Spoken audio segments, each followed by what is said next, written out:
Hello everyone. Let's continue with the basic electronics video lecture sessions. In today's session, I am going to explain the application of the FET.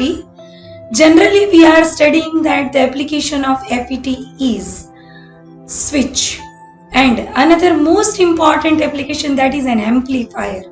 So, let's study about the common source amplifier. Already we all studied that which are the terminals, construction and working of the JFET. So first of all, I am going to start with the three main amplifier configurations of BJT. So look at this. These are the three configurations of JFET similar to BJT configurations. Which are the BJT configurations? Three configurations. One, that is CE configuration, CP configuration, and third one, that is CC configuration.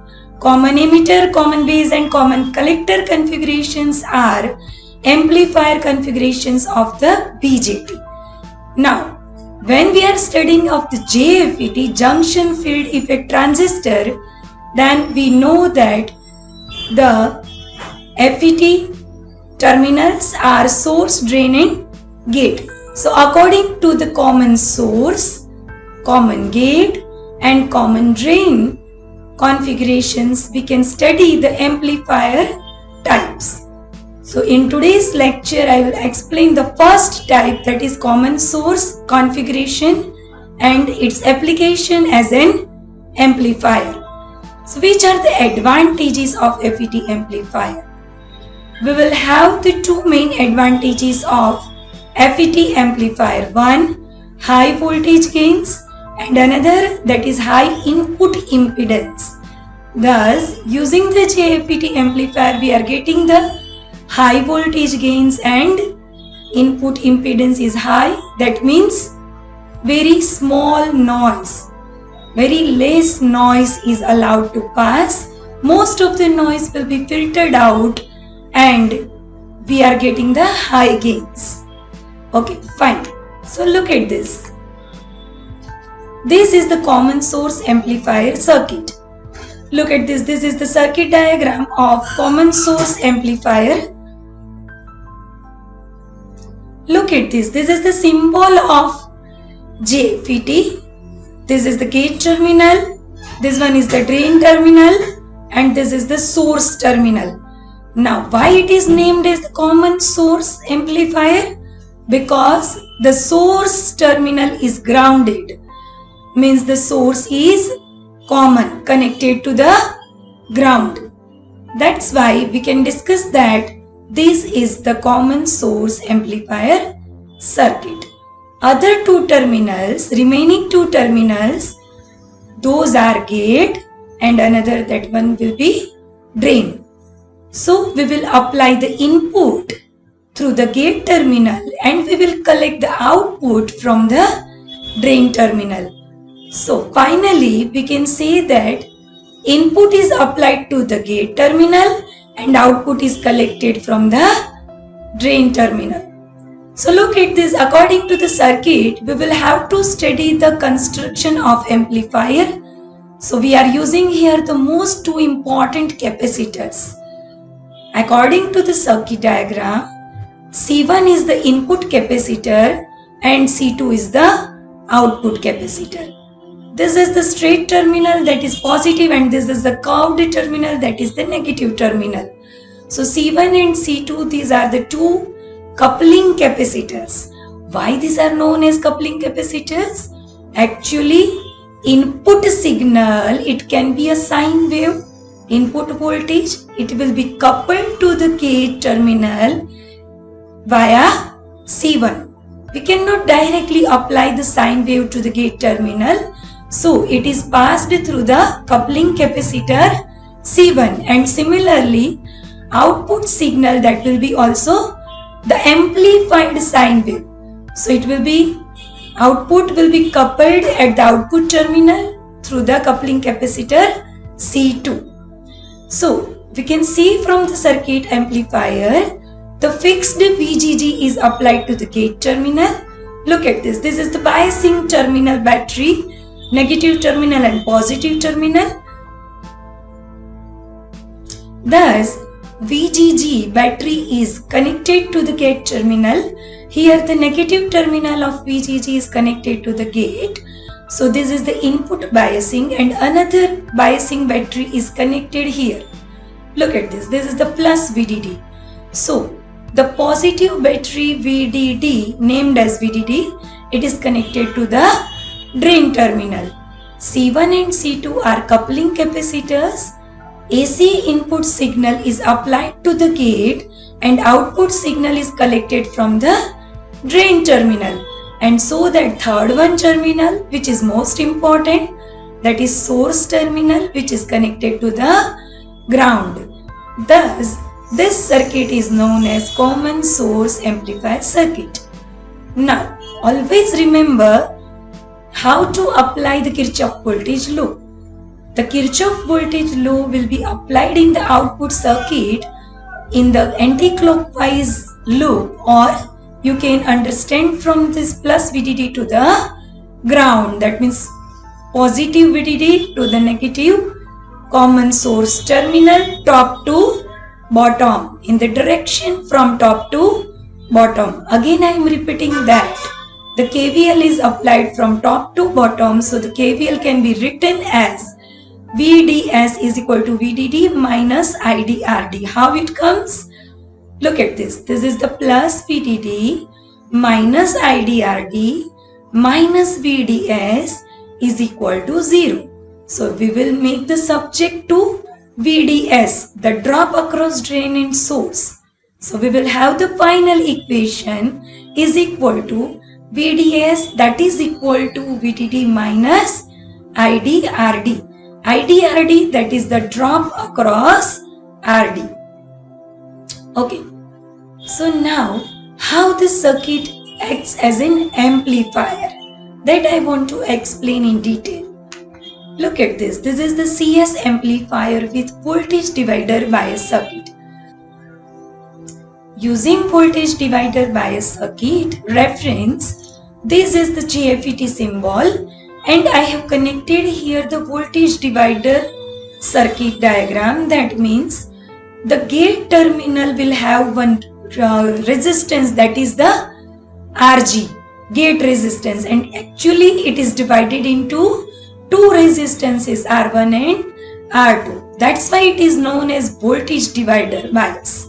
So according to this voltage divider bias, RG is divided into two resistances, R1 and R2. C1 is the coupling capacitor, and also we will have to connect the C2 capacitor for collecting the output. This is the input signal voltage, and this is the output signal voltage, which is amplified. You can see this is input signal voltage, which is small, and this is amplified version of input signal. Always there is a 180-degree difference that I will explain later, but here you can see the increased magnitude. Okay, the plus VDD is connected with the drain, and there is a RD resistance, that is known as drain resistance, and also there is a source resistance connected, that is known as RS. What is CS? CS is the coupling capacitor or bypass capacitor. It is known as bypass capacitor. It is connected parallel with the source resistance. So from this voltage divider bias circuit, this is the basic circuit of common source amplifier. So according to the CS amplifier, the voltage divider bias circuit will have the output KVL VDS is equal to VDD minus IDRD minus IDRS. How it comes? Let's start with the VDD from top to bottom. Let's apply the Kirchhoff voltage law KVL. Plus VDD minus IDRD minus VDS. Let me start again the KVL. Plus VDD minus IDRD minus VDS minus IDRS. Here the drain current flows from top to bottom. Thus, here the drain current Same ID flows from top to bottom. In the same direction IDRS, it will be written as minus IDRS and minus IDRD. So we will have the VDD minus IDRD minus VDS minus IDRS is equal to 0, that is the basic KVL. And after rearranging the KVL, we will have the VDS is equal to VDD minus IDRD minus IDRS. Here I am making the subject to the output voltage, that is VDS. So from the figure of CS amplifier using voltage divider bias, what you can understand, this is the input sine wave, this is the output sine wave, which is 180-degree phase shift, but it is magnified, that means amplified version of input signal. So we can say that FET can be used as an amplifier. So now let me discuss about the features and advantages of CS amplifier. Features of CS amplifier: 1. High input resistance. 2. Low output resistance. From the high input resistance and low output resistance, what are the main advantage? I want to explain that if input resistance is high, that means noise will be filtered out maximum, and if output resistance is low, that means maximum output can be available, which will be amplified without noise. So these two features are very important and interesting for CS amplifier, right? The third one is high voltage gain. The voltage gain is very high. 180-degree phase shift between input and output. That means the input voltage waveform will be amplified, but with phase shift of 180-degree phase shift. Now let me discuss the applications of CS amplifier. As a preamplifier in audio circuits, CS amplifier can be used as a voltage amplifier. It can be used as a PA system. PA system, that means public address system, in which we can use as a CS amplifier as an audio amplifier, right? And similarly, in radio and TV amplifier circuits, we are using the JFET amplifier, that is nothing but the CS amplifier. So these are the features and applications of CS amplifier. This is the common source JFET amplifier characteristic curve. The curve of characteristic for CS amplifier can be drawn by the two axes. One axis, that is x-axis, that is output voltage, that is across drain and source. The output terminal is drain and common terminal, that is source. So the x-axis is VDS. VDS voltage means drain to source voltage, and the y-axis will be the drain current, which is measured in the milliampere, right? So according to this characteristic graph, it will be similar to the CE amplifier output characteristic. When we are drawing the output characteristic of JFET amplifier, always remember that we are taking the gate to source voltage constant. So let's take the gate to source voltage constant like VGS equal to 0, VGS equal to minus 0.1, VGS equal to minus 0.2, like that, minus 0.3, minus 0.4. By keeping the VGS is equal to particular negative voltage, measure the VDS and ID and draw the graph VDS versus ID, X versus Y. So we will get the two main points, one that is cutoff point on x-axis and another that is saturation point, that is on y-axis.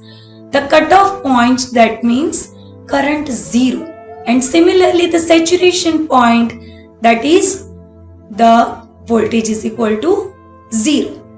When we are connecting these 2 points, one that is cutoff and another that is saturation, the joining line is known as DC load line.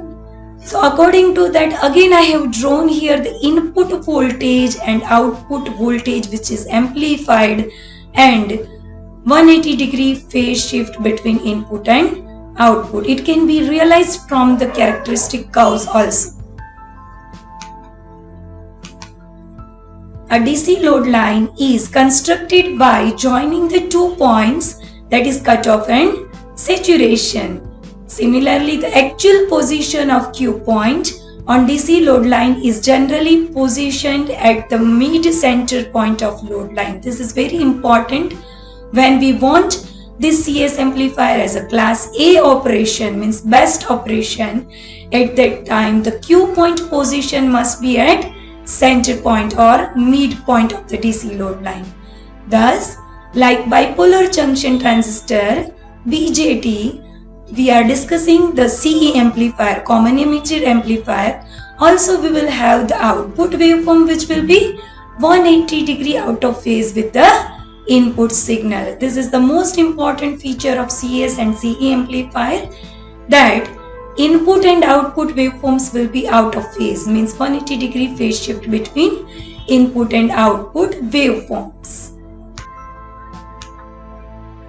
See, these are the simple waveforms on CRO or DSO instrument in the laboratory. This is NMOS CS amplifier waveforms. This is the input waveform and this is the output waveform. Output waveform is magnified, amplified, but when we have the positive input cycle, at that time output will have negative cycle. This shows the 180 degree phase shift between input and output. During positive input half cycle, output cycle shows the negative half cycle. During negative input cycle, output shows the positive half cycle. This is the realization of 180 degree phase shift between input and output signal. That's all about today's session. If you have any query, then you can ask me anytime. Thank you very much.